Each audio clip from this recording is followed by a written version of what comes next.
especial, nos invita a uno de las series de programas que hacemos en inglés. So vamos a pasar a comenzar a hablar en inglés. So today we have a great guest speaker. She's a real estate investor. She's a mom.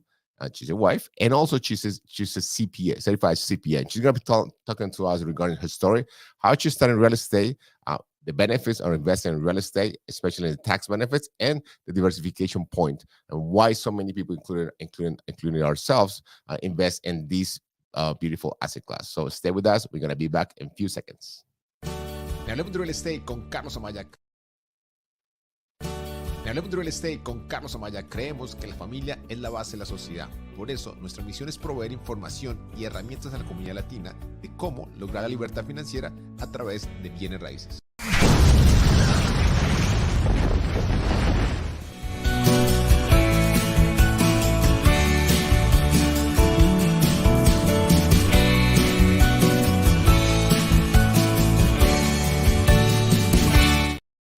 It is a pleasure for me to have our guest, Maggie Cheung.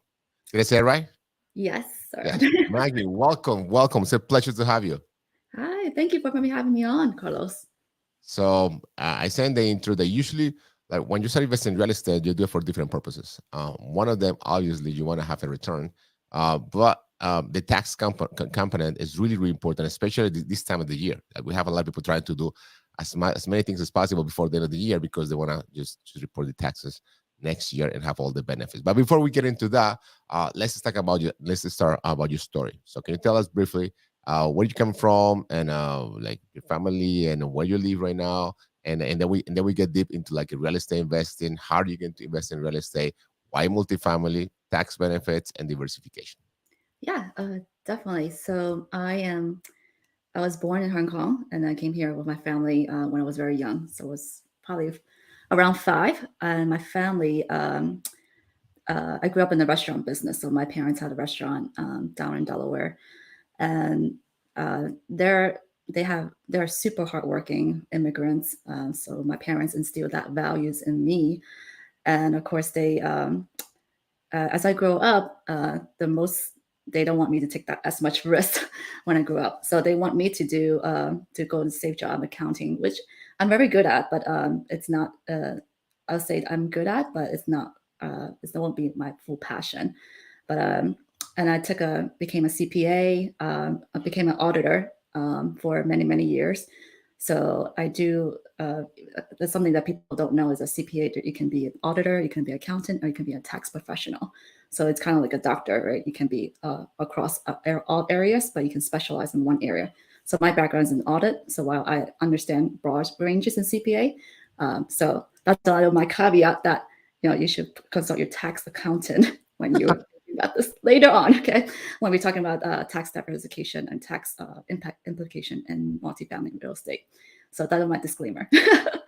So I've been, as I mentioned, I was a career auditor for almost like 13 years. And I decided to quit my job. Actually, me and my husband decided that I'm going to step back in my career, quit my job 4.5 years ago. That's because we had like a pivotal change in our lives. Basically, our kids came into our lives. We have 2 young children at that time. And it just didn't make sense for me for both of us to work so many hours and not really finding the time for family, and which is really important for us. And it was just a struggle to balance work, to be 100% present at work and 100% a parent. So that's when 4.5 years ago, I decided to step back. But I have no idea that I was going to go down to multifamily real estate. So that's kind of a little bit of background. That's amazing. I love your story. And have the pleasure to meet you and your husband and me in your house, and then and we share so many similarities in terms of like our immigrant background, in terms of like a family, the hard work, the ethic, the work ethic, and also to the play safe, the American dream. Go to school, become a professional, which you did, just find a really good job, which you did, and then after all of that. Life happens. So you say, okay, we have 2 kids, young kids, and then at that point, with my husband as a couple, we decided, listen, might not make sense for me to continue to be in that route, which by the way, was something that your parents and then I want to find out. I want to find out what they told when you tell them, listen, I'm not going to continue working out in the career that I've been spending all my a large portion of my life to be great, because I mean I'm sure you're great and great auditor, and then decide to do something else. So that's huge, because a lot of people don't make that decision. They just want being influenced in a good way by their partners and their family, and they stay in a job for until they retire, and they go back and have the regret what would have been if I would have retired or do something else. So let's start from what did they say when you said, listen, mom and papa, whatever the way you call them, listen, I'm gonna start being a CPA and auditor. So I'm sure they were very, very proud of the daughter. That I mean, Oh, I'm sure they're still really proud of you. But like my daughter, she wants to become CPA, and I mentioned that to you before, and I'm sure they're really proud. Like, okay, my daughter's a CPA. It's a great position, and you telling them, listen, daddy, I don't know if you told him in person or over the phone, listen, I'm not gonna continue working in that field. So what did it say? uh, they thought I lost my mind. Wow. I said, why would you leave your position and That's your husband's your fault. career? So um, always the husband's fault. no, no, but they actually love my husband a lot. Because my husband, as you know, he's from Ecuador, um, and my parents are. I, I think they become a little bit a little bit more open since meeting my husband. A little bit more non-traditional. So I think I do have to thank my husband for bringing that aspect to our lives. So a little open up a little bit more for my family. So yeah, but they definitely still thought I was crazy to because they know um, entrepreneurship because they have a restaurant, right? They know how difficult it is, Mm. and so they were concerned, they were worried, they are think I lost my mind. Was it a midlife crisis?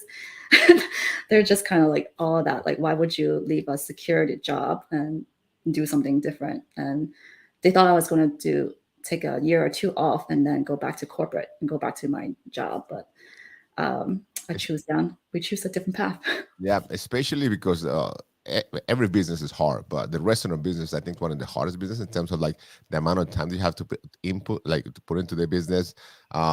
And then I know a lot of business owners, they don't want their kids to go through the same process. So when Yeah, they know that you already have established position, you're in a corporate life, they'll say, you know what, why you want to lose all of that? And their fear is that, okay, so that you might be making a mistake, like you said, just 1 2 years and go back. So you spoke with your husband and said, listen, this is the path that we want to take. So what was next? So you say, okay, that's fine. So I'll decide not to continue because we want to prioritize the time with my family. But at the same time, you're a professional, and as a professional, you want to continue have a different projects, different like challenges in your life, and you want to continue growing as a couple. So what was the discussion, and how did you guys come up with the idea that real estate was going to be the vehicle moving forward? yeah, that's definitely we definitely thought. I think the pivotal point is like, okay, if it's not now, it's never. It's either now we try something or I just go back to corporate, and that thought just kind of for some reason it kind of kills me in my heart because I felt like if I were to live my life again, if I have this chance, I need to take it. So basically, me and my husband sat down, look at the finances, and know that we pretty much can survive. And so I told let's figure out a year. Give me a year to figure this out. We At that time I was watching my kids, and one of them are going to daycare. But in order for me to shift, we definitely had to prioritize, and I need the time to make sure I study and fully immerse. So we decided to put both my kids to daycare. So then I have like the time to actually discover this new role. It's There's a lot of unwinding because you have to you And that was I'm sorry to cut you off, and that was a great decision because someone like especially like look at the numbers, okay, that's fine, so you can stay home, take care of our kids, and then you try to figure out what to do, and then at the end of the day you will be so tired taking yes, care of the kids, there was no time for to figure out what to do. So absolutely. the intake to the extra spend, so listen, let's make sure you immerse, and I love that word, immerse yourself, and Mhm. and whatever is next. And I think that's the secret sauce of your success, because otherwise you would have been, which is great, being a house mom in a house like that, because a lot of house we have a lot of that situation now. And even myself, when we have our girls were little, I was doing real estate full time, so we just like take times with my wife. So you do this, I take care of them, and it's a great feeling, and I love to do that. But at the same time, it's really demanding in time and energy. So you say, okay, we're gonna send them to daycare, and I'm gonna just immerse. So how does it look? How did it look at that time? That immerse, that the immerse that you did in terms of real estate. Yeah, absolutely. But it all starts with podcasts, right? So full time podcasts, reading a lot of books, and really go to meeting people, meetups and conferences. So I just go full force going on it. I also got my real estate lessons, by the way. so so I can speak the language and understand. At that time, I was just thinking, okay, okay, lay out what are the possibility how I can invest in real estate in different ways. So there is like you buy one house by a time and rent it out, or you do a like burr strategy, or you do a flip and fix and flip, or well, down the line I found out syndication, right? So I learned all these aspects, and then okay, what was the most easiest for me to dip my toes in there and get more involved and figure out, okay, is this right for me? Because I think one of the things that you people don't realize is that when you do a career switch like that, it's almost like you're graduating college again, or learning yourself and relearning yourself and reapplying yourself. And You, something that's really hard sometimes is you do it on your own terms and on your own time. oh, When you go to school, you have a schedule and you have to be there.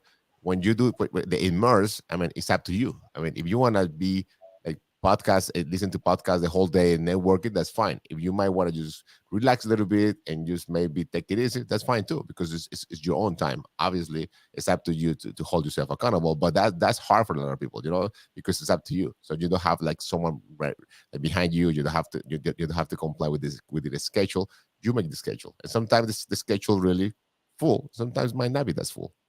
mhm. Absolutely, and I think that's one of the things I learned. That I had to. That's a good point. I forgot about that. Yes, Yeah. it was so hard to because in the corporate world, this project is deadlines, but when you're an entrepreneur, you're really entrepreneur. Like you have your own schedule. There's no one kicking your butt, so no one watching over your shoulder. You got to figure out how do you keep yourself accountable, and that piece such a valuable lesson for me. And I think that the trigger point for me was like, okay, if I don't make this happen, I will have to go back to corporate. That was my pain. That was my pain that I'm trying to get away. So I have to have some kind of accountability. So my husband was my accountability. So I'll share with him, okay, what I learned, what I did today, what I did course the week, and what I what I what I has progressed, what I failed. And failure is actually good because you're failing forward. So I felt Yeah. like that's still progress. And one of our mentors, Tony Robbins, said that we move towards pleasure or away from pain. So those are the main feelings that you try to get. That you're close to pressure or away for pain. So in your case, we're like, I don't want to go back. So that was the pain. I don't want to go back to corporate. So I need to make this happen. Correct? Yes, that was a pain for me to kick my butt every day. But there's also a pleasure, and because that the pleasure was unknown. Yeah. There was a lot of things that resonate. One of the words I forgot where the quote came from, but in order to to become, I don't know what the best version of yourself, it's the process that you're going through, right? Who do you have to become in order to be your person that you want to be tomorrow or the future? So that was the pleasure that I was trying to get to, my growth, and I'm still developing. And Uh, I'm a we, we, big Tony Robbins fan. So we are a work in progress, yes. all of us. And I recommend your book called "Do the Impossible." But actually, it's Brandon Turner's coach. His name is Jason Dries. We have him in Mm, our podcast, and he mentions that. I mentioned the alignment to the version of yourself. They're going to be able to do that. For example, let's say both of us we want to run the marathon. So if we go right now, we're going to get burned. But if we align with the version of ourselves, what that version of ourselves we need to have in order to run the marathon. So then you go back. Okay, so we need Mhm. to train, we need to have like the nutrition factor, we need to have so many things to get to that version of ourselves. If we try to do our current version, most likely we're gonna fail. So that happens in our career as well, correct? Yes, absolutely. I love your metaphor. You didn't see that one coming. There you go. Yeah. Um, yeah, that was amazing. So Uh, you say, okay, so I have to come out with accountability partner. So that was my husband. So it's listen, this is what I learned. This is what I felt. I fell forward. So you start just going to meetups, oh start yes. listen Yeah. to podcasts, and then you start. You get your real estate license because you Yes. know what, I need a license, and everybody thinks they need a license to be a real estate investor. The reality Yes. is they don't. But Yes. Absolutely. So I got my real estate license. So once you get the real estate license, you're like, okay, let me try to see so I can sell some houses, right? yeah, So so I'm paying for the MLS as well, and look at some houses. exactly. So I did that because well, the thing is with me is like if I fully immerse, I have to give 100% at least, whatever it is. So I did door knocking, I did cold calling, um, I did sell some houses, including my own portfolio. But I found out I didn't really enjoy it as much because it was just too much emotional aspect because home buying is very emotional, especially in a residential place. And I am not that person. to, And I and, figured, and I love that you said that, and later in the story you're gonna mention it again, which is great. yeah, Some people do something, for example, become a real estate license agent, and they sell some houses, they see the checks, and they might be good at it, but it doesn't mean that you enjoy doing it, and yeah, that's key, and that's why you see people doing in any profession, not only real estate, doing something for years, and then at the end of their lives they're miserable. I did it, I make good money, but I hate it with all my heart. So you said, you know what, that's not for me. Real estate, residential real estate is so emotional. So yeah, what do you do? What do you do? yeah, absolutely. So that was the thing. If I feel like I cannot add value in an area that where my skill set I do not feel like I'm serving the right my people or my clients well. So I remove myself from that aspect. But through the course of my limited career in real estate in residential real estate, I did meet like fix and flip builders. Mhm. So that got me the opportunity to actually meet a mentor early on in my career. And she's a flipper, and she's also a former accountant. She is can I say badass? So, but She is. she is a badass, but so that she showed me the way that you can have a career. Because I had a limited belief that I'm not sure if I can do well in real estate because it is a certain aspect like construction um, and as you go to commercial space, there's a lot more male dominant industry. Mhm. So I wasn't sure if I can envision myself in this space. So seeing her dominating in her field and fix and flip, it really gave me a viewpoint that you can make it as a woman, you can make it as an accountant, you can do it. And so she gave me the courage to go on, and that was almost like it was almost like Grace telling me you're on the right path. And I actually shadow her for 3 months, just doing whatever she wants because I expressed to her that I want to work for you. So I had the opportunity to see her in her business, how she and her processes, and my value add for her was just to kind of streamline her process and run her errands and check the inspection with the inspectors. So that gave me a lot of viewpoint of how she ran her business in the fix and flip world, and that was really really valuable. Yeah. So you got a role model, Yeah.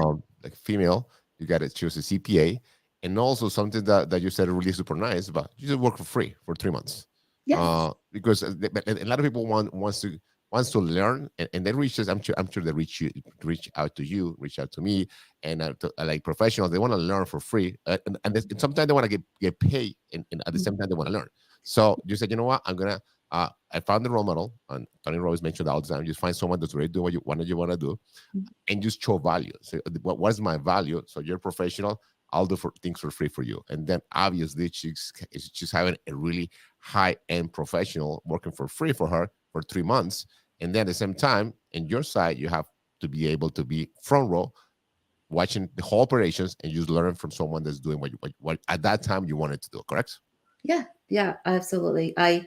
Um, the you did bring one thing, like people still come up to me to see how they can add value to my business, but sometimes I don't even know where I can put you.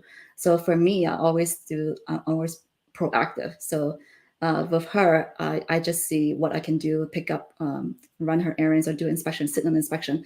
And little by little, I just share with her, okay, I run an analysis on this property, how does it look like? And I share with her. So little by little, she start trusting me, and I get a little bit more work from her. And To the point, yeah, that's something that Brandon Turner mentioned all the time with David Green and Bigger Pockets podcast. If people listen to that podcast, say if you ask someone, how can I add value to you? I mean that's a job. I mean someone that's busy already, and you ask him that person to think yes, about something else. So they're gonna be like, don't worry, that's fine. I'll yeah, figure it out. They will never call you back because they're so busy. But what you did, you just look and just get in and you see what can you what was needed at that point. What can yeah, you do better? How can you improve her life or her process? And they show to her, listen, this is what can I do, what I can do. So she said, okay, amazing, perfect. So let's yeah, do it.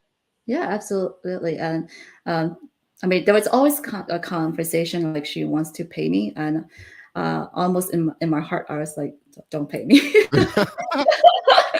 Because I'm trying this out. I'm really learning. I don't want the pressure to see if this is going to work out for me or not. So I almost did not like want her to pay me. Like, and um, Did you ever went back to your parents? By the way, I'm working with this lady. Great, she's female. And that's great. And she's not paying me. So, what did you mean she's not paying? I know, She but said, how come? I was the one to ask her not to pay me. I know it's that but yeah, and up to this day, we're still great friends, and we also Mm. invest with her as well still, in her fix and flip projects. So we still keep in touch a lot. So I'm so grateful for our relationship and the opportunity that I have with her. So Yes. you did 3 months of just behind the scenes for fix and flip business with someone that's really successful and just someone that align with your values and your career and everything. How did it Mhm. go? Did you see yourself doing that, Yeah, or you find out that might not be what I yeah. want to do? And I learned that I did not like it either. Okay, that's So strike two. yes, strike two, right? I was like, oh my goodness. Um, but I felt like every those 3 months from real estate agent, I learned something, and I was like, okay, this is some tools I can use. Like real estate agent, I was able to pick up the phone easier, cold call, and door knock. I broke that. Um, I had that courage to go forward. I was like, okay, I know how to hustle now. I'm grit. I know, So and it's an improvement. But how you see it? Because I can guarantee you, somebody else in your same shoes will say, you know what? I just lose my time. I just went there. I didn't like to be real estate agent, and in your inner voice, yeah, it's okay. Don't forget about the corporate job. You still have someone. I mean, you can call back, and yeah, then you go 3 months, and then okay, listen. I was there for 3 months, and I still don't like it. So what else is going to happen? But in your case, yours like always see the glass half full. Okay, so yes, yeah, I was a better hanging. I just answering the phone. I did door knocking. I just get control with rejection, so I'm okay with it. mhm. I know the lingo now, and I know that I don't want to be a real estate agent. I know that I don't want to be a real estate fix and flipper. So what come next? What came next? Yeah. So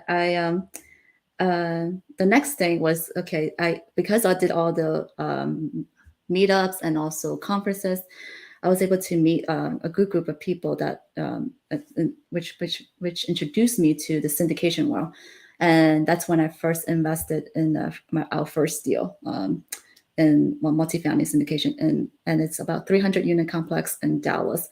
It was a limited partnership Okay.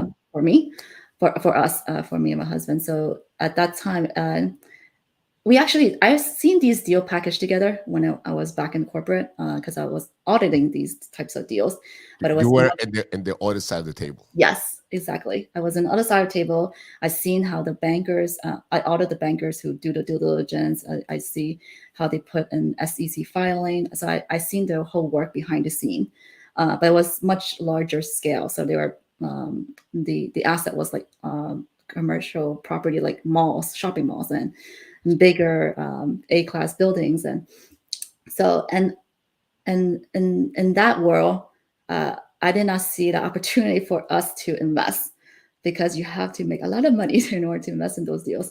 But Not yet. not yet. Okay, yes. Thank you.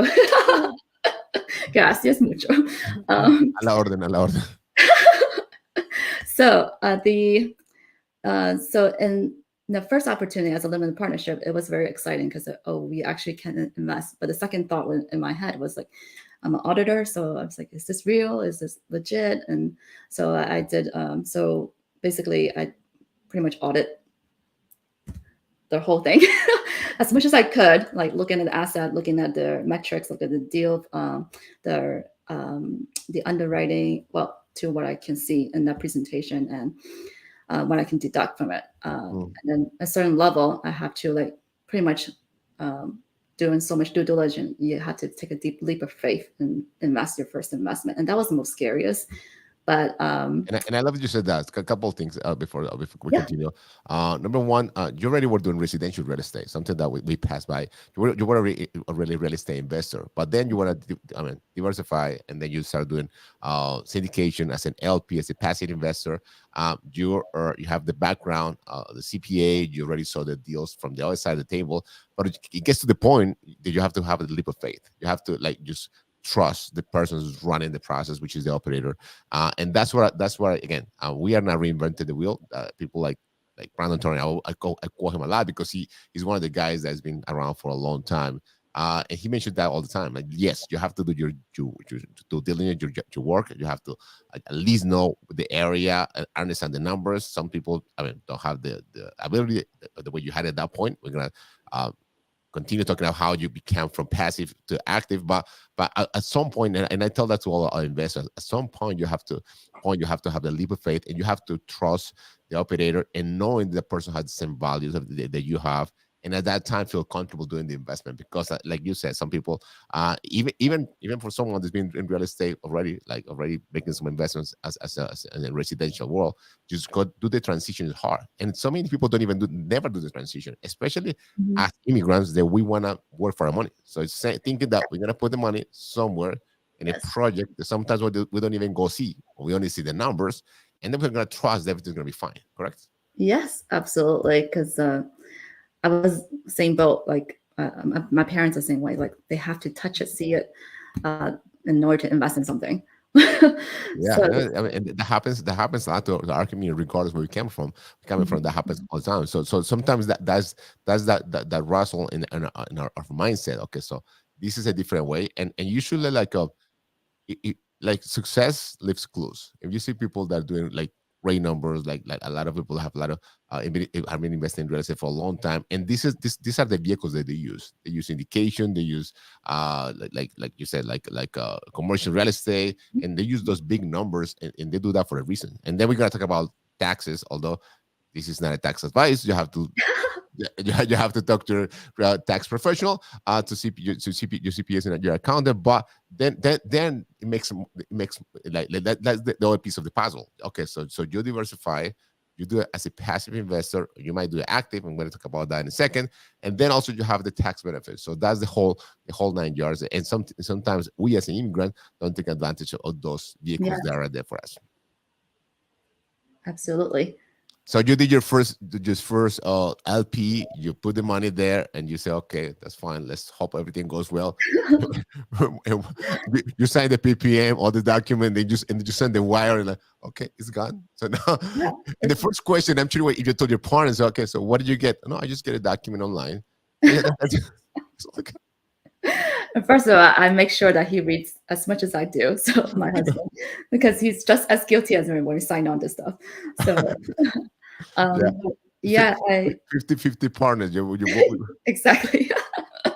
Exactly. So yeah, there was a, um, but that's one of the things that you have to realize is like, okay, you're not spending money that uh, where you need it, right? So you're the money that you're not trying to feed your family and also invest.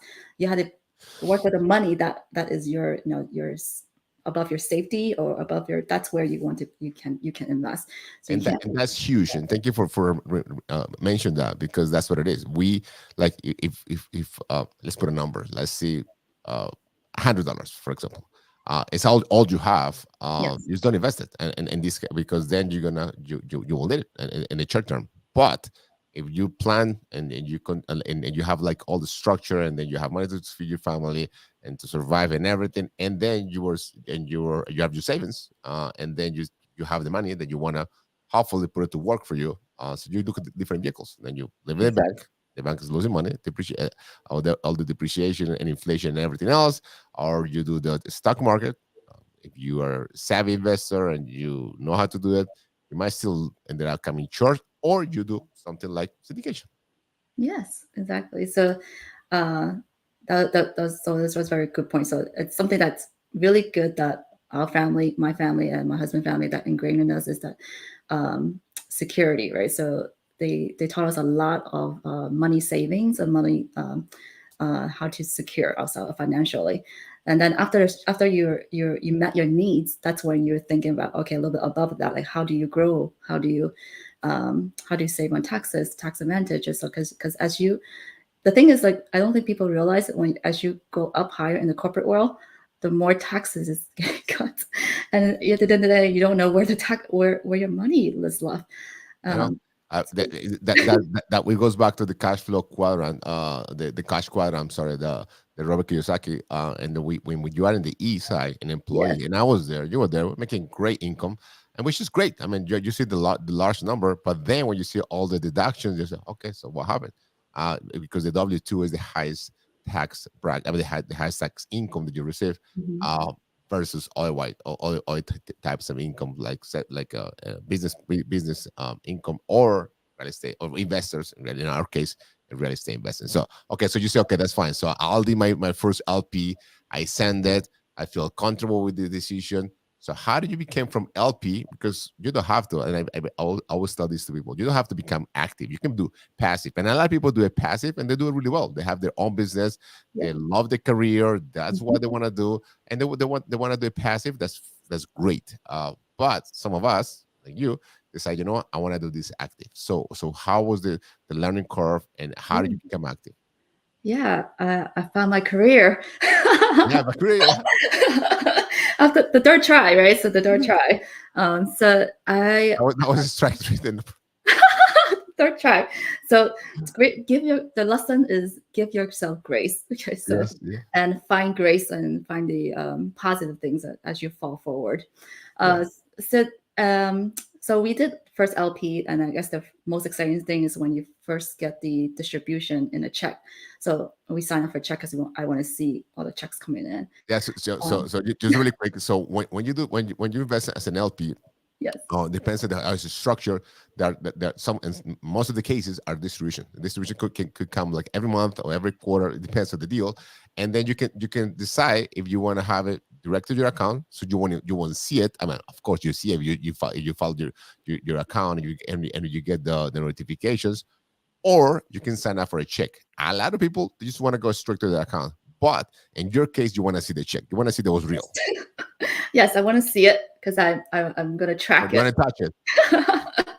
I'm gonna check it. I'm gonna deposit it. That's it physically. So it's a reminder. It's like, okay, this is gonna work. This is something maybe worthwhile to dig further. So we and then shortly after that we did a second LP syndication. Mhm. And then shortly after that we did two other more. So like four all, LP. all checks, or you transition to like wire, to I like know they were all ACH. checks. All checks. You like to see I want to see all checks. the, Yes. the checks in the mail. Yeah. Yeah. That was the yeah. Now it's all wired. I can't keep up with it anymore. So yeah. So so after the fourth LP syndication, I was starting to think about, okay, how do I get involved more, because this is something that is very exciting. It's very it's more numbers and analysis, which is right up my alley, what my skill set and my background. So I was trying to figure out, okay, how do I get more on the GP side? That was my question. You have to ask questions in order to get answers, right? So that was my primary question. Yeah, you want better answer, you have to ask better questions. So you say, okay, GP, for the ones that don't know, general partner. So you want to be active. And the LP, the initials, limited partners, so that's the passive. You're someone that the way you were doing it, just put your money and just wait for the checks to come. And then just hopefully the business plan goes well, and then everything's fine. But then you said you're going to be active. So you ask better questions, you get better answers. So what was the question that you asked at the time? How can I get active? Yeah, how can I get active? How do I get more closer to the deal and making the deal happen and putting the deal together? And that was when it's something went, like light bulb went off, and I was like, this is the career I want to do. um, and and I stayed more than 3 months, right? So, Oh, you're start getting checks already. So we're like, okay, this makes sense. I like it. yeah, so I wanted to know a little bit more, more and more, how do you get, how do I actually get the deal on the table and put the team together? Okay. So that's when, there's no one else in my. The first thing, you got to recognize what's around you. So no one in my limited circle are doing something like this. So I need to figure out how to, either I figure out myself, and which just seems like a long path, or I usually like to model out other people, like find mentors and find people who can bring me up faster in speed.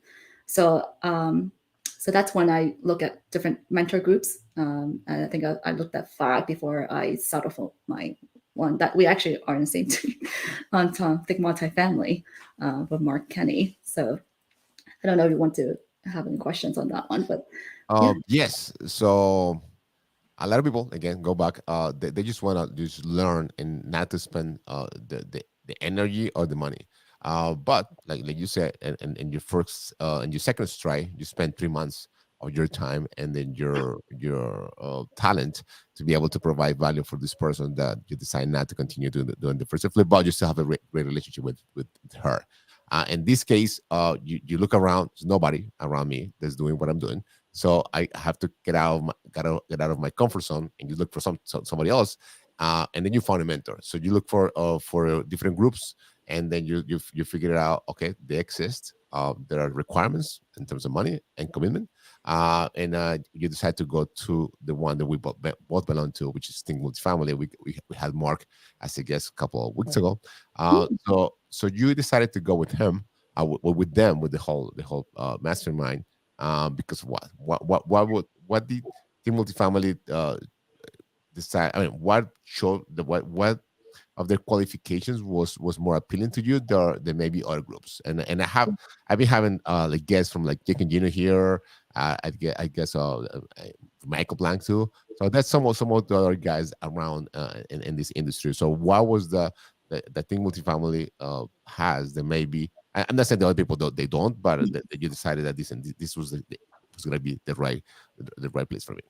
Yeah, definitely. When I asked that question, like, who do I need to know? Who are the mentors out there? That opened up so many questions, because that was my first question, and I asked everyone who is in my meetups or conferences, like, and they gave me like a few names, and you started to know this pattern, like who are their top names out there. So, and then the next question I have to ask, like, what exactly do I need from this mentorship?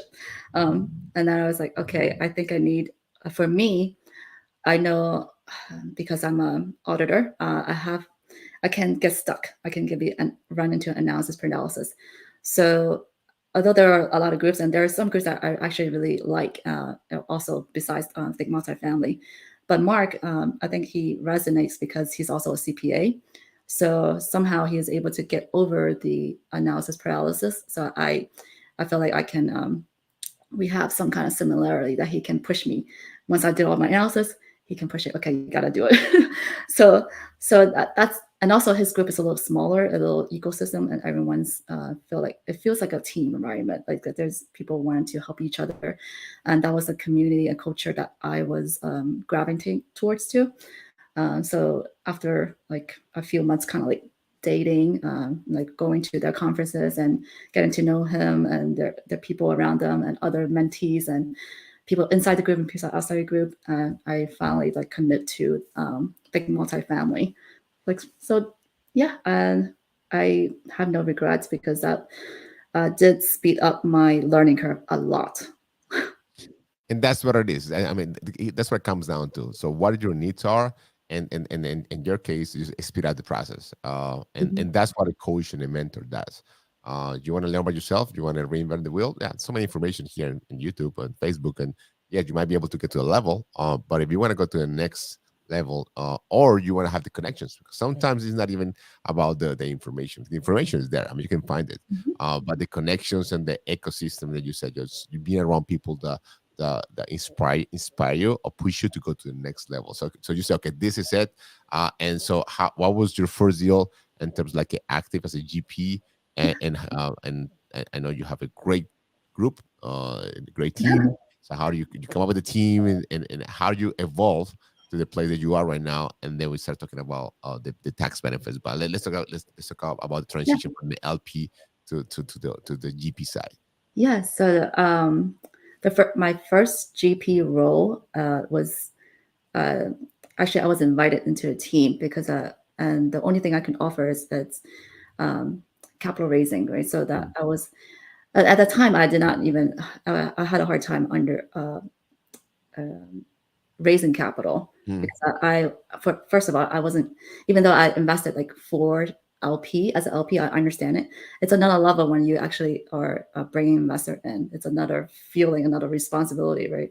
So I didn't have as much confidence, but luckily in the group, because I made such a good connection, there was someone ahead of me, a few steps ahead of me, and they had a deal and they invited me on the team because someone else um, invited her when she just joined it. So that's the ecosystem I was talking about, like support group, and having that opportunity to start somewhere. And, and of course that deal was really good. So feel relief. That helps. That helps. Yes. Um, but then that actually opened up a lot because I was able to get onto the team, but also behind the scenes, like after the deal is done, and I get to sit on the asset management meetings to kind of understand, okay, what's going on behind the scene, how rents are growing, how are they hitting to projections. All that information is so valuable that I wouldn't have been able to tap into if I didn't join the group, Yep. or immerse myself again, like just keep immersing myself and figure out, okay, what works and what's not, and grow from there. So does that help answer your question? Yeah, no, yeah, Yeah. that's it beautifully. So you became the first GP. You start raising capital again. You have to add value. That was the value that you had at that time. Mhm. And then when you came up with the idea that, okay, listen, I think we might need to form a team. And Oh how did you yes. found the two team members, and who are they, and how come that you guys have the same background, and then you guys work like really well, like a really oil machine. So how did all of that happen? Yeah, I so capital raising wasn't my end goal, but my end goal is always take down a deal Okay. and lead a team. Mhm. So I know that I can't do it myself because it's such a Mhm. large deal, and we need um, I need I always knew in the back of my head that I need to build my team. So the first one that I talked into was my first my partner Lana. I actually worked with her in corporate. We actually sat like literally next to each other, and we know each other so well. So, We so, probably so, so you share the pain and yes, the good times and the bad the good times. times, So the bad times, so mostly good times because yeah. we survived and we did a really great job in our projects. So I know that we work really well together. And she was also in her time of the career that she's wanting to do something more. Mhm. So I tapped her. She was interested, and she was. So that's You show her the light. Like there is a light at the end of the tunnel. yes. Yeah, we drive each other crazy too. Still, but we love each other. There. So then we know. I know that I was. I know. I started to kind of know like what I'm good at and what she's good at. But we know that we also feel like we're missing one more person because Mhm. neither of us were good at capital raising. And we need money in order to take down larger deals. So we're like, okay, how can we? And within their Think Multifamily group, we found out their partner, Jen, which you also met. So three of us are all audit accounting background, similar, and we're all Asian. Um, but we have like different abilities and different skill set. So for me, I'm more like I'm the lead acquisition. So I talk to brokers, I connect people, I put the team together and push things forward. And Lana, she's really good at. She's a lead underwriter. She's also a system processing, creating system processes is her niche. She likes to streamline, make it easy, more efficient. Jen, she's her power is capital raising, investor relations. So those are the three of us, and so that's Sage Investing Group. And that's key. That's key. That and I told you you were part of my guest in one of our mastermind meeting, and I was telling you there, and it's that you know that I've been and I see why I've been heard that you guys are one of the best teams in the mastermind. And the reason why is because you have to work with people that complement your just like strength weaknesses, and you guys are doing that. And at the same time, you have to work with people that you like, you feel comfortable with, and then that's what you do. I mean, you have three CPAs. You feel comfortable with you all Asians, and you said, you know, this is it. It doesn't mean that it's gonna be all flowers and sun. No, some things are some days are not as good, and things happen. But as long as you guys have the roles, and it seems that you know what it needs to be done, and then obviously this is a stressful industry because uh, so like there is things that will happen always. Like even if you have everything like, organized, like set up, things happen. Yeah, Especially we have with like economy of scale, you go like over certain number of doors, like 200 doors, 300. So it's a lot of moving pieces. So, but that's one of the things that I wanna make note because a lot of people are like, okay, so how can I start? So I want to do everything by myself. I can learn everything by myself. I like no, you most likely will need a mentor. You most likely we want to join a group. It doesn't have to be ours. It could be any other group, but whatever you're looking for. And then if you come up as a team, and I went to bigger podcast BP Con this year, and it was I think his last name is I forgot Murray. I forgot that's Brandon Turner's partner, and mhm. he said something similar to what you said before. He said, "You know what? I figured out what I need, what I was lacking." And then something that he said at the end, and I realized it was so much fun, because doing it on your own. I mean, and Gary Vee said all the time, an entrepreneur is a lonely life. A lot of time you're by yourself. But when you deal with somebody else, it seems more fun. And then you can, when things are going well, like you said, you can like celebrate. And when things are not going well, you can try to support each other. So you guys come up with the team, the Sage Investment Group, let's say the Sage Girls, and then so you have different roles. And then what are you guys at right now? Yeah. So we since Sage we took down I think 7 deals together. Most of them are were co-sponsors. There are two of them we actually took down ourselves. Um, so May we did about 2,400 units now. Wow. So and it's been incredible learning experience with Jen and Lana because there are going to be hard times. No, It's not going to be roses and every day, but it's like a marriage. it is. It is. Yes. And there's always like another level of growth and another level, and that's what you want to be, right? Because you want to keep growing yourself, and that's what living is. So because you want to, if you don't grow, then you're dying, right? So and, and, um, and and that's what it is. The more you grow, the bigger the challenge is going to be. and the bigger of the version of yourself has to be in order to pass that. Yes. And that's what is sometimes hard. You want to um like Tony Robbins mentioned, like there is this is circle life, and it's and a business has a circle, like a circle of business, the business life. And he said that the mindset that create the business and make it up and running is not the same mindset that bring it Yes. to the next level.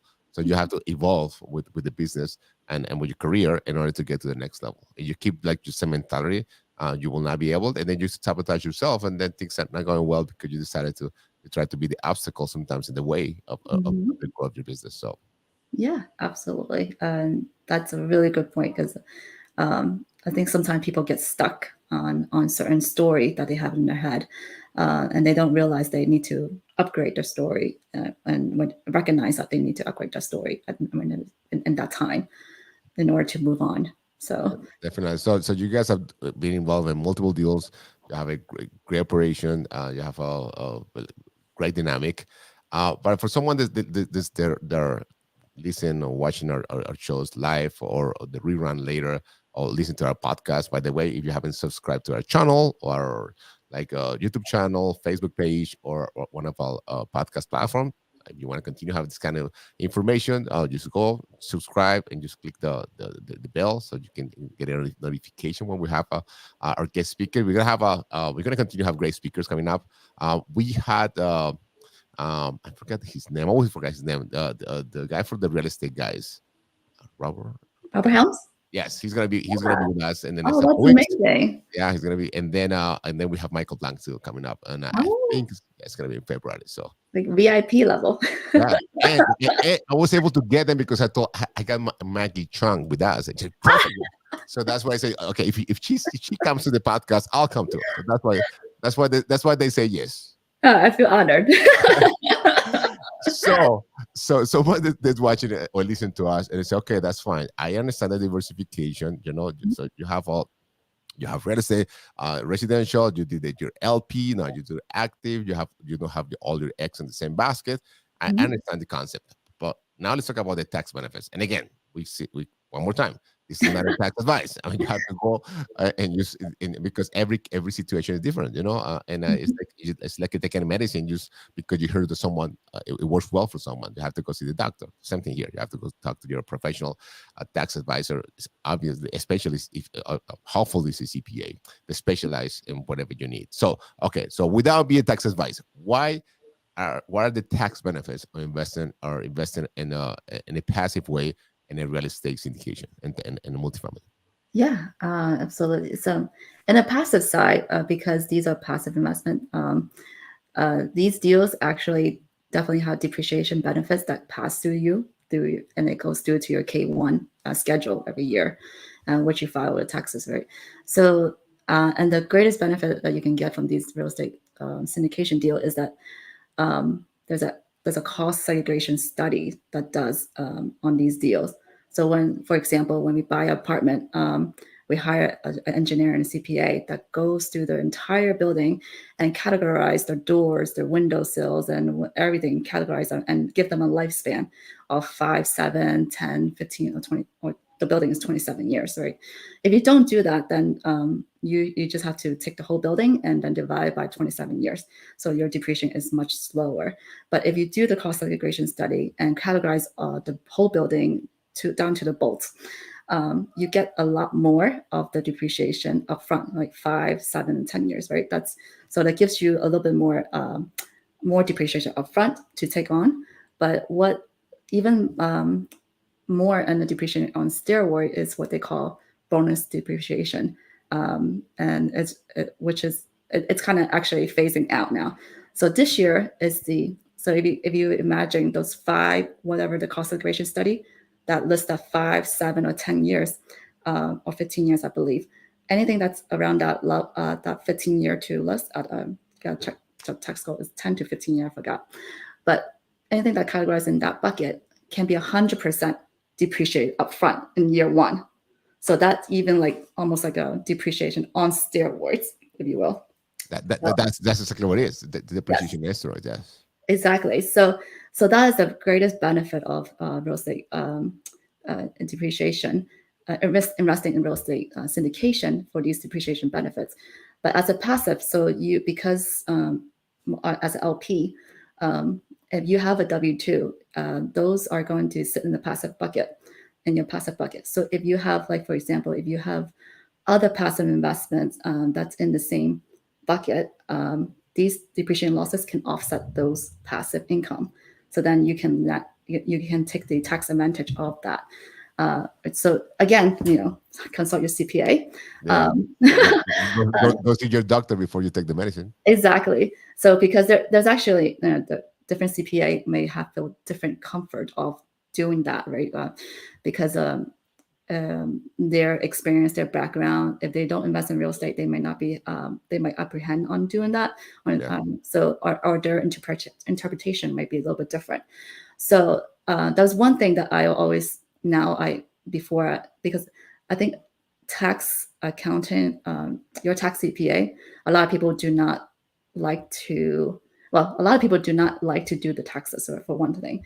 And once they found a tax accountant, that they try to marry them forever. But if your goals is a little bit different, you might have to evolve beyond them because they might not have the experience. So something that you be really people had to I give people the advice is that try to look for another opinion or try and see outside of your comfort zone, because you do need that partner, that advisor to tell you, okay, are you doing make sure you're doing things that from the IRS code standpoint makes sense. But they also have to make sure that they are knowledgeable of what you're doing in your real estate investment. Otherwise, you're not going to be taking the most beneficial out of it. So. And that's true that you said that, because that happens all the time. People say, "Oh, my CPA said that this is not possible, Yes. or this is not legal." And what I'm telling them is what I told, what in my experience in terms of the medical field. When I start having my headaches and all my symptoms, I went to my primary doctor, and the doctors took all the tests and everything. He's all, "Oh, don't worry, there's nothing. It's a flu." He thought it was going to be like a virus or something. And then or infection, and then when things that but it keep coming back, he said, let's do it. Let's do a biopsy. And then when he realized it was out of his league, he said, okay, that's fine. This is not something that I can take care of. So he referred me to the oncologist in one case, and the other case to the neurosurgeon. And then I went there, and it wasn't something in my head. I didn't want to the cardiologist. I didn't want to the podiatrist. I went to the specialist.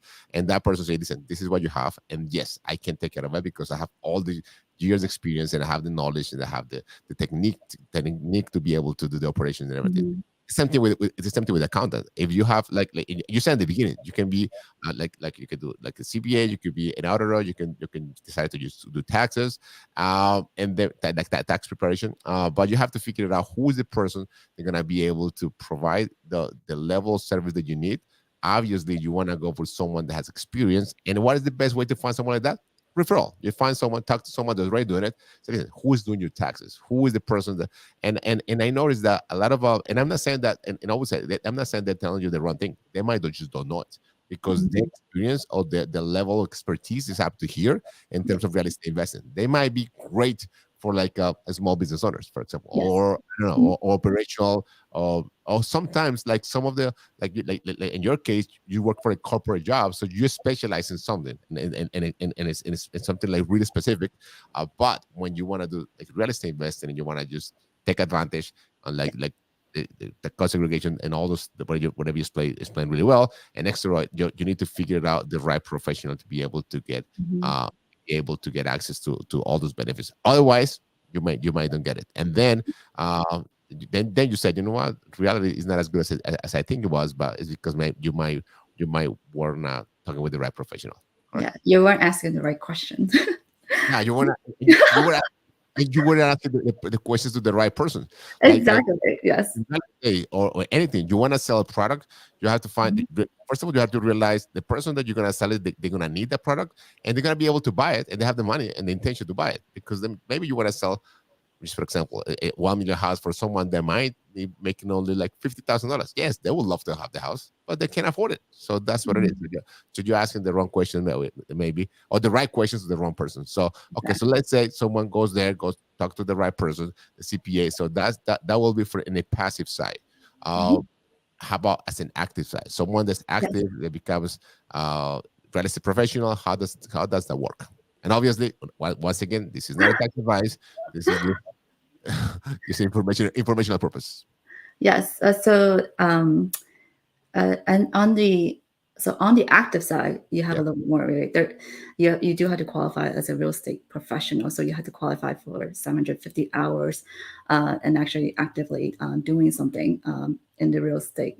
There are certain activities that you have to meet and perform. yeah, So if you qualify for the active side, so as an example, right, for because I became active GP, so the losses that I on the deals that we invest, I actually can activate them. So it goes against my husband, who's a W-2 employee.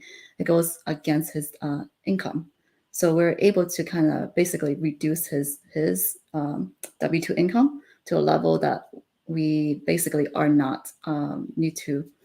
We do not need our tax. I guess our tax um, liability reduces a lot more because his income is reduced, and right? and a On lot of people paper, do that. It's like yes, exactly what you explained. So the husband has a good income or profession, whatever it is, act like as an like his W-2 or as a business, and then so the wife goes and then, but you have to do it. Like in your case, you're full immersed, and you're a real estate professional. You invest more than 750 hours a year, a lot more than that, and then like you said, so that those passive losses can go because you are husband and wife file found jointly goes towards, like you said, you can activate it towards his active income, correct? yes, Even if you pass the loss. That yes, that's amazing. That's when I found out about that, I was like, man, this is so good. People and not that many people do it, and not that many people knows it. Even people that have been in real estate for a long time, they still don't get yeah. Oh, also, I upgraded my tax accountant too for that year. So the first year, we did saw some savings. It wasn't until it's one of those things that you don't get a hang of it until maybe the third year, because the first year is like, okay, you're trying it out. Oh, okay, you kind of know a little bit, and then you open up more questions. And the thing is, when you ask a CPA a question, it's almost like talking to a doctor. You won't really understand it until you really apply it, right? Um, and it's not until our third year we kind of see, okay, oh, I think I really get a hang of it and really understand, because there is some level of tax planning that you have to do within the year to make sure that you're using the best benefit of your tax situation, right? yeah, so even yourself, you have the knowledge, Yeah. but you upgrade it right to the CPA that was specialized in what you do. And planning, that's huge. That's what we before the end of the year, and a lot of people start thinking about taxes January, February, and the tax account and the CPA or the accountant say, okay, so let me show me whatever you bring me from the prior year, and they weren't organized at all. So that's what is important, and it's still a couple days within this year for people that want to take advantage of maybe invest in something like be able to have those tax benefits. So it's great. Yeah. Yeah, it's great. Oh, I did want to mention, like, you did mention about finding tax accountant. I think one of the things that it's something with the immigrant family. My family, they're married to one tax accountant, so they don't understand what's going on beyond this. So one of the things that is really understand what is limiting you. You might not even aware of what's going Yeah, on. Yeah. and that happens to our immigrant culture. Just one accountant, one attorney. It goes to the same attorney. That attorney doesn't do like malpractice. Doesn't do immigration. Or that's immigration, but it has no idea about real estate. And even when to purchase the properties, they go to the same attorney, and the attorney says, "Okay, that's fine. I can review the documents, but only my first closing basket. That's fine." He says that he's an attorney.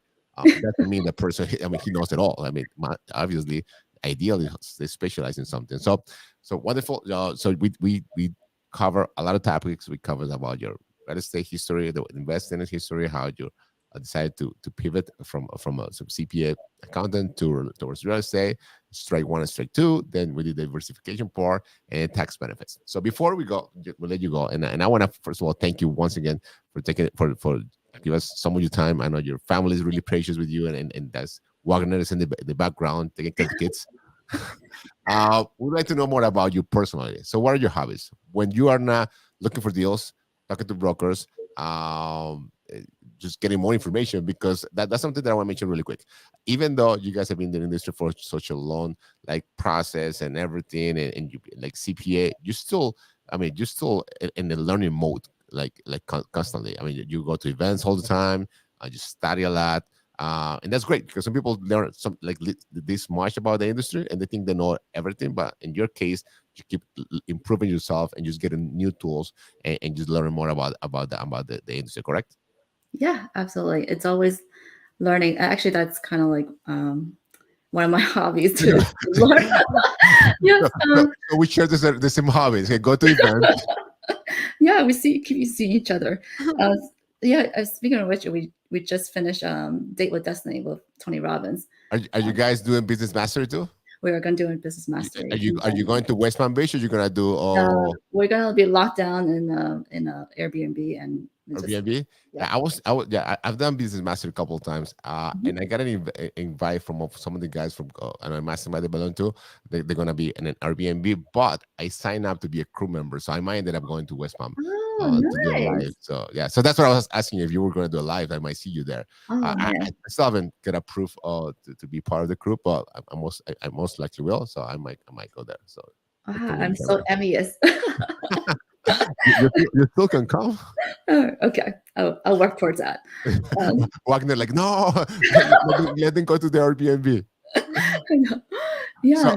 So going to events, not just real estate. You're talking about Tony Robbins. Yes. So just you did Day with Destiny. How do you like Day with Destiny?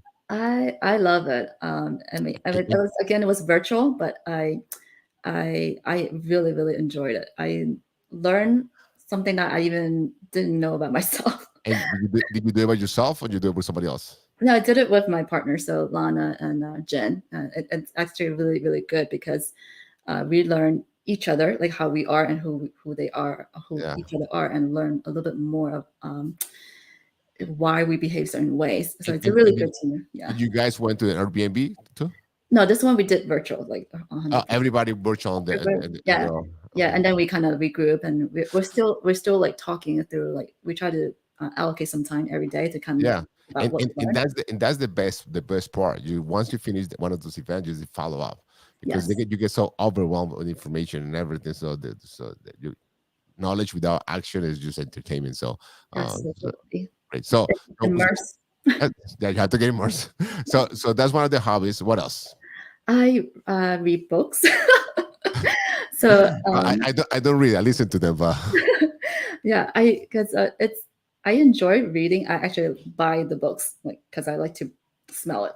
I have to give you some of the books because I had some books people gave me as a gift, and to be honest with you, I don't even open them out because I'm not. But Give it to me. I should. You know what? As a you're gonna do business mastery. There is a good, I forgot his name. I'm horrible with names. He's one of the main speakers. He's an older gentleman. You will love him. He's gonna talk about numbers. I think I'm Okay. not sure if he's a CPA. I should know his name because I saw him multiple times. And I couple his books. Next time we see each other, I'll bring them to you because I'm not gonna. Okay. Read them. I listen to them, but okay. So read into books. Can you recommend us a book? So uh, Yeah. One of the books I loved was Atomic Habits by James Clear. Um, and also The One Thing by Gary, Jay. Yes, Jay Papasan. Sorry, Gary Keller and Jay Gary Keller, Papasan. yes. Yes. What, And what was the first one? The Atomic Habits Oh, by Atomic Habits. That's great. I yes, love that one. I read both of them. Atomic Habits was great, yes, and then yeah, the one thing by Gary Keller. It's pretty yes. nice. And right now I'm reading Awakening the Giant Within Oh, by Tony yeah, Robbins. Tony. Yeah, yeah, yeah, yeah. Yes. So That's a must. Yeah, yeah, exactly. And then it's really good because you always learn something. yeah. And even though some of the context it's kind of he mentioned in the conferences, um, there was a lot of things it kind of reinforces and also like Yeah, and it's um, a repetition. You listen to exactly it once, the second, yes like Tony Robbins mentioned. I don't know if you recall. Jim Rohn asked him like, "Did you write this book?" And he said, "Yeah." How many times? Once. What are you yes talking about? You have to read like 10 times to be able to get it. And that's Yeah. true. Sometimes you read one book. So I'm doing my second go around for a book called Gap in the Gain. I have it right here, signed Dan Sullivan. If you haven't read that book, Oh, so you do read a book. no. I have the sign because I made a sign for the Gap in the Gain with my wife's picture on it. But I don't read it. I listen to them all the time. Like I should, Nice. but you should read it. It's called The Gap and the Gain. Back in the It's game. Okay. Dan Sullivan. Okay, so perfect. And can you recommend us a book? I'm sorry, book already. A movie or a series? I don't know if you watch movies or series. Movies or series? Movies or series? What were we watching the other day? Movies. So okay, those I take that back. So movies, I do enjoy watching the Marvels. My daughter loves Marvel. My daughters love Yeah, they love Marvel. Yeah, yeah. There's so many stories. It's just keep on going. So I love that. And it's fun. It's fun because when I was little, like this, like all of the superheroes, they have their life, but now it seems that was hundreds of years prior then, and then you have no idea, and then in the future and everything else. Yeah, so those are my yeah. best movies. So which one of those movies do you like? Of course, Shang-Chi, Ten Rings. It's Asian Nice. representation. So, Uh, do you know who Matt Faircloth is? Mac, yeah. Uh-huh. He's really Marvel. I mean, he's all, and when you go to his office, he has the chill and Oh everything. And yes, yeah, he I think he really he's a really fan with like Captain America and all those things. Yeah, yeah, he's a huge Marvel fan. Yeah, so if you ever see him, you tell him that he loves Marvel. He was in our podcast a couple weeks ago too. So yes. loves Another Marvel. VIP. And, I said, you know what? I'm gonna have Maggie later. And she said, that's fine. So let me be there before Maggie because I don't want to be overshadowed for Maggie. So that's what Oh, I have to use your name. So listen, she's gonna be here. So what did you differentiate your Maggie? So why you be able to pivot from like a dream job from so many like an American dream, just leave the house and the suburbs and everything and be able to do what you do right now, just come out with a team, and then keep evolving because obviously like we said before, we are in a work in progress, but you've been able to accomplish so many things, and still you have a beautiful family. It's not like you have a great career and your family is lacking. No, you have a beautiful family. Your kids are amazing. They speak I don't know how many languages, and they're great. I mean, how can you do it all? I'm not saying that everything's perfect all the time, but you'll be able to accomplish a lot of stuff that so many people might not be able to. So what do you do? What do you have that other people might not? yeah. And of course, this is something I kind of recently realized. You know, the one big point was that working in yourself, and which is I think a lot of immigrants thinks. Well, at least at my upbringing, it was always like serving others. I think something pivoted, and especially maybe Tony Robbins and all that. It really got me thinking. I have to work on myself, and if I work on myself, health and vitality, and having the energy, I really be able to serve much better my family and my community and my partners and people around me. And I think that was a really big pivotal point in my mindset. So now I do. I'm consistently working out in the morning to get my energy up. I do a little meditation to kind of like mind and give and kind of remember like all the grace in my daily lives, right? Mm. Because that really gives me the power to kind of like continue to serve and show up every day 100%. So that is kind of my routine, and that's why I keep on reading books, because that feeds my mind, my body, and my spirits. Like, how do I get better? How do I do ultimately? Just like because I want to be when I see my creator, down many years later, I wanted to tell him that I done absolutely everything I can, and I took this life and I did it. I ran with it, and thank you so much for giving me this opportunity. So Amen. Amen. So that's what it is. And as a community, and that happen regardless if you come from Asia, from South America, Central America, or Africa, whatever you come from, sometimes we don't take the time because we want to be in a productive mode. You want to be producing. You want to like work really hard. And like the Latin community is like that. We want to earn what we do. And I always have a saying for one of my friends said that in Spanish sounds better. Of course, they say we work full time, we work part time, full time, part time, and extra time. We work all time. So we work all time, that 3 jobs. And people are proud of it. Oh, I have 3 jobs, I have 4 jobs. But then we don't take the seriously. We don't take the time to like improve ourselves and then be a better person. Like you said, exercise, be in the right state of mind, just do all. And it doesn't have to be Tony Robbins. I mean, whatever I like it, and some people don't because of the intensity. It might be whoever, but at the end of the day, something that you mentioned is you just go back to our Creator. So the relationship you have with God, and you say, "Listen, God, you gave me this body, you gave me these talents, and I did what I was supposed to do." And like you said, thank you for giving them to me. And instead of just when we meet with our Creator, and we all will be, will do. And I'll say, you know what, I didn't do it. Had all this potential, and I decided not to use it. So yeah, I mean, it's up to us. Well, that's beautiful. Maggie, we can be here the whole night. Obviously, you have a family to go back to. Where can we find you? Where can someone expire? A female, a male, anybody that said, you know what, that she might be my role model. I want to do what she does. Maybe like we have a couple of comments here. We have John. Your king, he's one of our members of a mastermind. Oh, you know what? This is just a great story. I want to follow the husband and wife team because we've been talking with you, but I know a lot of the things that you do is also because you had support. Wagner, he's right next to you. So where can people find you? Where can people know more about you? Your social media, or what way can they contact you and they can continue seeing the progress? Because again, and this is not the end, and this is just the beginning, and you're gonna be able to keep doing great things. Yeah, yeah, and absolutely, that's right. Like I could not be who I am without my husband. He's my rock, and he's been there all the way. So, and I'm so grateful for God giving us this opportunity to meet so many years ago. We're coming up 10 years. So, and Congratulations. thank you. I said, so people can find me on our website, sageinvestinggroup.com. We're also in Facebook, sageinvesting.group, and we're also on Instagram. So that's where you can find us. Everywhere else. Okay, Maggie, thank you very much. Don't go away. I just want to say bye to you in a second. And for all of you, thank you for staying with us for this episode. I hope you find value. And if you think that you might be able to impact someone's life sharing this content, just do so. And if you want to get more information in terms of like we have different mentoring programs, we have investment opportunities, and you can just send us a DM. There was a QR code through the whole event, to the whole episode today.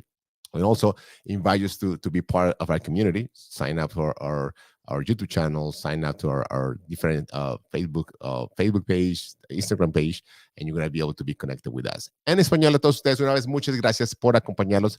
Recordarles que vamos a estar la próxima semana con otro invitado o invitada, en español o en inglés, de muchísima calidad, especialmente en la parte profesional, pero lo más importante, en la parte humana. Y recordarles que la familia es la base de la sociedad, y una familia libre a través de inversiones en bienes raíces es nuestra misión. Que Dios los bendiga a todos, y a los que están viendo el Mundial, que si Dios quiere y les gusta Argentina, que gane Argentina y se traiga otra vez la Copa para Sudamérica. Que los bendiga a todos. Nos encontramos, si Dios quiere, la próxima semana.